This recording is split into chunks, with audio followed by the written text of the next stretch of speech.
All right, welcome everyone for another episode to Modern Wong Chat. This episode, we do have the amazing Zombie Unicorn. There you go. Hi. Hello there.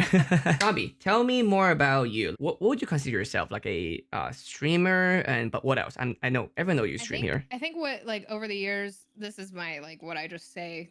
Okay, I'll give you the Uber pitch. Like if I'm sitting in an Uber or Lyft, I just tell them, yeah, I'm an online content creator. That's like the Uh-huh. basic right thing that you can say. And then they're like, oh, really? What do you do? Like YouTube streaming? And then I'm like, oh, okay. Well, I've been on Twitch for almost 8 years, Mm. and well, actually 8 years, and I've been partnered for like over six. So I've been doing it a long time. I mostly make gaming content, and I have the majority of my like whole career doing this. Once like there was more categories and stuff, I started doing like makeup and beauty and music and crafts too, and just like Mm. photo or video editing, like all kinds of stuff. So basically I've just like made whatever content that I enjoy, I've brought it to like my audience, and it's really cool that I can kind of do that. But what got you into it in the first place? I started playing a game called Smite. I had a Justin.tv account, but I Mhm. never streamed on it. But no, I've been around there for a while, and what happened is I started playing Smite back in like closed beta days, Mm. and I was so interested in the game that I was like, man, I really want to get better at this. Streams are a thing. That's crazy. Let me go watch somebody play this live. I can ask them questions in the chat. And I just like became a part of somebody's community, and then like the whole Smite community. And that person was like, play with me while I'm streaming. You could toss your camera on Skype. I'll put it on the screen as well as my camera, and we can just play together. Mm-mm. And his name was Lionheart, and it's crazy because a lot of the people who were around in the OG days of Smite are still around, either streaming or doing other stuff or casting or whatever. But he encouraged me to start my own channel after that first stream with him, and he was like, "Yeah, people love you, do it." And I did it, and then I just like diversified. People were like, "You should play other games," so I did, and then just kind of snowballed from there. LA.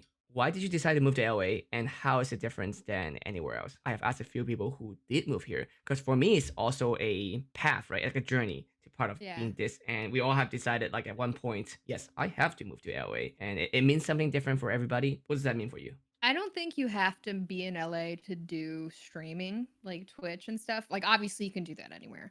But Mhm. if you're the type of person who wants to do, you have other ambitions like I do voice acting, I do hosting and stuff like that. And I like doing collabs. I've acted in some stuff, which is like, I'm not even an actor, but I've gotten like acting gigs. It's kind of weird. Like, if you want to do other things and just collaborate a bunch, this is definitely a place to be because it is just there's stuff to do everywhere. There's always like pop-ups. Like if you want to be a model, you just start taking your own photos at like these pop-ups, and then maybe you'll Mhm. meet a photographer. Maybe you'll do cool photos. There's like always opportunities to do all kinds of creative stuff Museums. here. All right. What else? What else do you do? Well, I voice act in some indie stuff, indie games. I do some like trailers for games. Mhm. I've done animated series on, the web, various Mhm. places. So I have coming up something cool. I think I'm allowed to hint at it, but Okay. I can't really announce like the name of it or anything yet. But I'm gonna be on. It's crazy. I've actually never played D&D, and I've always wanted to. And Uh huh. I watched like a bunch of D&D shows and stuff, Mhm. and so I'm still learning. I got cast in like a new like D&D show, like a Uh huh. production. It's gonna be a different take on D&D. Like I think it's gonna have AR Ooh. involved. Yeah, So do so you it'll be have like to wear something? I don't know. I've seen like clips that were like shown to me like as a test run. Uh huh. But we're not shooting till May.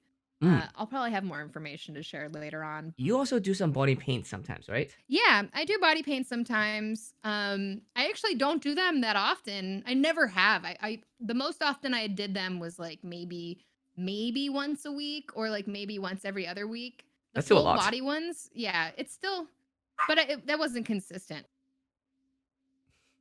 It was more like I do more of them during October. So every October I do a costume every stream, or a cool makeup, or like a body Why paint. October? Cuz it's like Halloween time, and like Ah. costumes. Honestly, I started doing it cuz costumes and like stuff like that is a little cheaper, a little more abundant. You can find it easier, or there's like more variety. Mhm. You can get some supplies pretty cheap. But then when I started body painting, I actually started body painting because of K Pike Fashion, and that's one of her Kay pictures is back there. amazing. Yeah. She's so sweet and amazing, and She's always been super supportive and like helped me get started. She actually sent me a Maroon Paradise palette, which is an Mm. expensive palette, and some brushes to start to get me started. Like, who does that? That's so nice. She's such a sweetheart. I Takes was so much terrified the time. first time I did like a full body one. And I Uh-huh. think it's because, I'm not like some of the more like K Pike is beautiful and everything, but she's also very thin. And some of the other body painters are, the popular ones are they're very thin. And I'm a curvy girl. Like I'm a curvy girl and I have a Mm. big chest. And it's not like it's I don't have, a fake like chest, so Mm-hmm. I get a lot of attention because of my body shape, which is kind of, it's kind of shitty. I get picked on a lot. Like people like to say, "Oh, she's not even a real artist. She's not even a whatever. She's just doing it to show her boobs off or something." And I'm like, "Really? Like you wouldn't say that to somebody who was skinnier than me? Like no matter their skill level, especially You, if they just got started. Like I haven't been doing it as long as and K Pike mm-hmm. or any of them. And it's just like it is an art, whether you find my body attractive or not, or too much because I'm too curvy. That's on Mm-hmm. you. It has nothing to do with my intentions. How long have you Yeah. been vegan? Over 2 years. What Yeah. what got you into it? Well, all my life I've been off and on vegetarian. I grew up in the South, so there's Mm-hmm. tons of barbecue and stuff. And the reason I stopped when I was really little is because of the texture. Do you I not was like how always, it tastes? I would Or always how it get bites? freaked out. Like I bit into like a chicken nugget and I bit a tendon or something hard. And it Ah. freaked me out. And I was like, ugh, I'm eating a and it reminded me that I was eating a dead animal. And I thought it was so disgusting and awful. And I would get upset about it. And I didn't want to like eat animals. Like I loved animals and I didn't want to eat them. And then I got like kind of like conditioned back into eating meat and stuff like that. It still grossed me out a lot. And then I Mm. went vegetarian again for a while, for a few years as a teenager, and then again in my 20s. And then again, when I decided to go vegetarian the last time, I was like, you know what? I think actually milk's pretty gross too. Like now that I think about it, like what it is. Like I eat food with my non-vegan friends or like Uh-huh. vegetarian or like omnivorous friends all the time, and it's like if we know each other well enough we might crack jokes at each other, but like at the Hmm. end of the day it's your choice and you do what you want. What do you think about the whole cancel culture? I've noticed that people really like to pull up your past. We've all made mistakes, but like sometimes they're not what they seem either.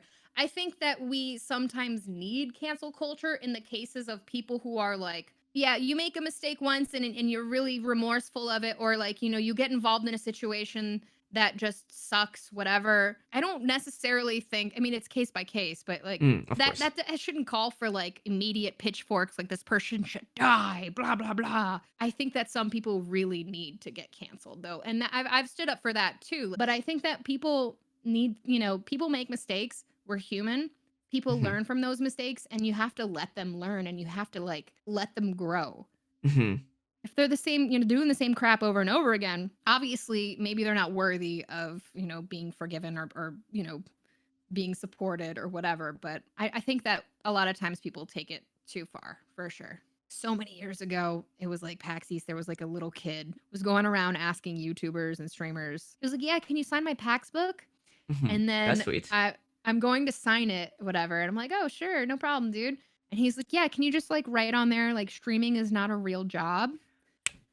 And I then I remember just that. like I like literally just put down the marker and I was like, "Really, dude? Get the fuck out of here." Like, get the fuck out. Really? It's not a real job? Well, I must not be paying for my food in my apartment with real money then. Like, I don't know. So, Why Zombie Unicorn? well, I used to go by Miss Casanova because that's my real Mm. last name. But Do people back think when it's I a was fake last playing, name? no, it's my real last name. No, but do people think that's a fake last name? Oh, people think it's fake sometimes, yeah. Mm. Because Casanova means like player and stuff. So there was one of those flyers that's like, come up with your new nickname based on this TV show, right? What? Yeah, That? it was like, come up with your new nickname, and it was Zombie and Unicorn, and I was like, that's badass. Like I really like that. Uh-huh. It's a super. And also it's kind of agendered because zombies, people who like zombies, somebody might be inclined to think, oh, this is a guy, and then Mhm. Unicorn, oh, this might be a girl, and so it's like Mm. a lot of people sometimes are like, when they hear my name and don't know me, that they think it might be a guy or something. And I'm Mm. like, I'm cool with that. Like that's why I started it. And now it's just become me. Thank you so much for coming on. And do you have anything else you say? No, that's it. Be That's kind it. to each other, men and animals. All right, everyone. Thank you so much for dropping by. I will see you all next time.